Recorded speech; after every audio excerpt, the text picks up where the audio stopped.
Hello students, I am here again with another set of prepositions and the prepositions are in, into and inside.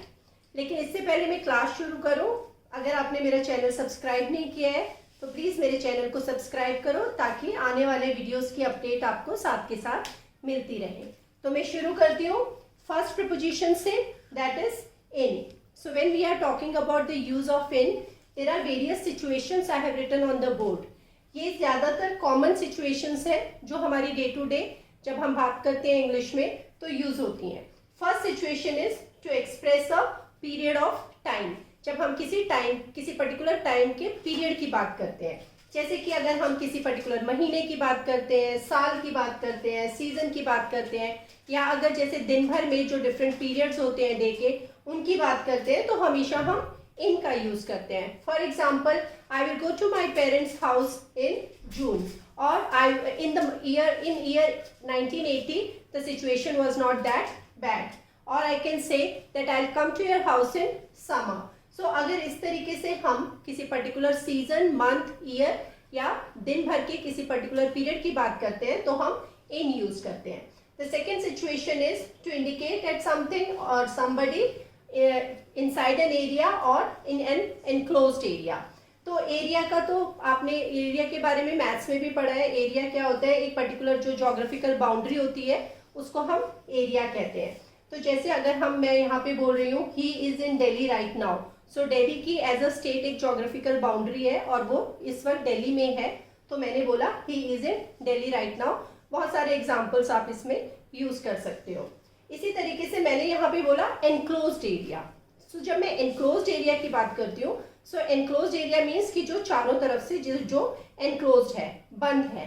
जैसे कि अगर मैं यहाँ पे बात करूँ तो ड्रॉर की, टेबल की जो ड्रॉर होती है उसको हम यहाँ पे एनक्लोज्ड एरिया बोल सकते हैं।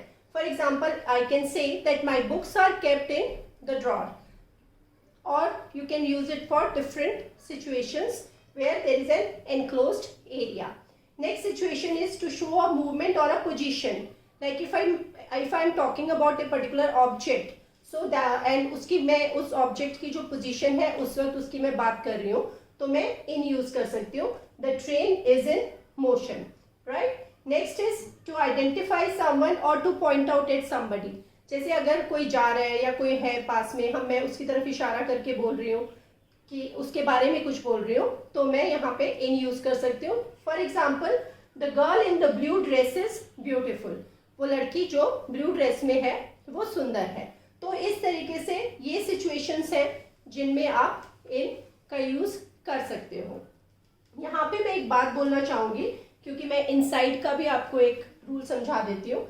यहाँ पे जो मैंने बोला enclosed area, so there are certain examples और situations in which you can use both in and inside and both will be correct.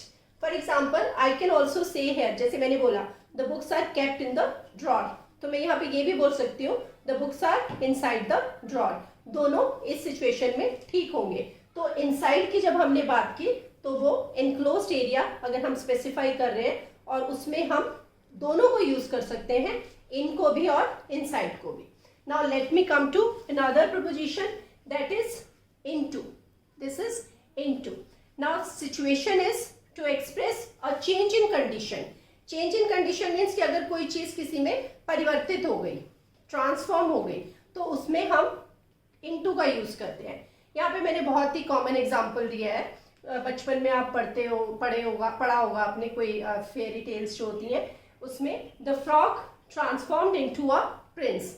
एक मेंढक था जो एक प्रिंस में परिवर्तित हो गया, या उसकी जो फॉर्म थी ट्रांसफॉर्म हो गई। सो जब हम इस तरीके की कंडीशन है तो वहां पे हम इनटू यूज करते हैं। यहाँ पे मैं ये नहीं बोल सकती हूँ the frog transformed in a prince, that would be wrong. Next situation is to show an action directed towards something. Directed towards something, towards means किसी की तरफ। तो जब हम इस तरीके के एक्शन की बात करते हैं और किसी को डायरेक्शन देते हुए, जैसे कि स्पीक इनटू द माइक्रोफोन, तो यहाँ पे मैंने एक डायरेक्शन दी है कि माइक्रोफोन में बोलो। So speak into the microphone. In this situation you can use into. Next is to show movement in inward direction और इनसाइड समथिंग। ये जो सिचुएशन है इसमें बहुत बार बच्चे कंफ्यूज हो जाते हैं कि इन यूज कर देते हैं या इनटू, डिफ्रेंशिएट नहीं कर पाते हैं। यहाँ पे ये याद रखना है कि जब हम मूवमेंट की बात कर रहे हैं, यहाँ पे भी हमने मूवमेंट की बात की थी, लेकिन यहाँ वाली मूवमेंट में और यहाँ वाली मूवमेंट में थोड़ा अलग है, कुछ डिफरेंस है। क्या डिफरेंस है? यहाँ पे हमने बोला मूवमेंट इन इनवर्ड डायरेक्शन, ठीक है, अंदर की तरफ जो डायरेक्शन है जिसकी हम बात कर रहे हैं, तो हम इनटू यूज करते हैं। For example, the frog jumped into the pond, जो मेंढक था वो तालाब के अंदर, पॉन्ड के अंदर कूद गया, तो हम एक इनवर्ड डायरेक्शन में मूवमेंट की बात कर रहे हैं। So this should be very clear to you. या मैं बोलूं कि we stepped into the room, मतलब हम रूम के अंदर चले गए। So these are the various situation, children. You can note it down, and in this you can differentiate between, you know, the use of in, into, and inside in certain situation. I hope you enjoyed the video. Please note down the points and do subscribe to my channel. Thank you so much.